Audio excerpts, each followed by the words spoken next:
The Los Angeles Kings are your 2012 Stanley Cup champions, thanks to a blowout 6-1 victory over the New Jersey Devils in Game 6, right there in front of their home fans at the Staples Center.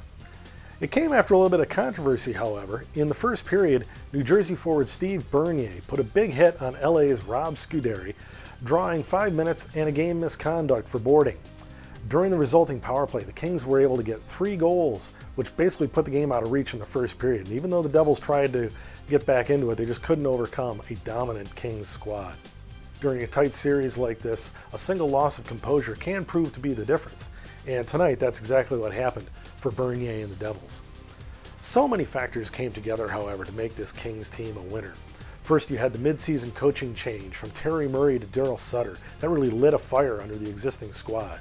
Then you had 2 major developments at the trade deadline. The first was one of those miracle trades that people will be talking about for years to come. With the Columbus Blue Jackets going through another spiral down through the standings, they traded center Jeff Carter to Los Angeles in exchange for defenseman Jack Johnson. Johnson, while offensively talented, was a defensive liability. And for the Kings, both the addition of Carter and the subtraction of Johnson proved to be critical factors in shoring up both ends of LA's game. The second major development came when rumors leaked out that team captain Dustin Brown was being made available on the trade market. Now, whether that actually proved to be the case or not, Brown played like a man possessed from that point on. He had 4 goals and 12 assists over his final 18 regular season games. And then he followed up in the playoffs by tying for the lead in scoring with Anze Kopitar.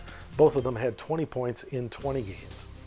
The real story for Los Angeles, however, was goaltender Jonathan Quick. He benefited from an extremely committed team defense and followed up his outstanding regular season by winning the Conn Smythe Trophy as playoff MVP. He had a .946 save percentage during the playoffs, and it just goes to show what a key role he played in tight games. Out of the 16 victories that led to the Stanley Cup, 5 of those came in 2-1 or 1-0 games, with 3 of those even coming in overtime. So that just shows you what a key role Quick played in those tight checking games to lift the Kings over the top. So Los Angeles, you have a number of new hockey heroes to celebrate this summer, and we'll be watching to see how Hollywood jumps on the Stanley Cup bandwagon.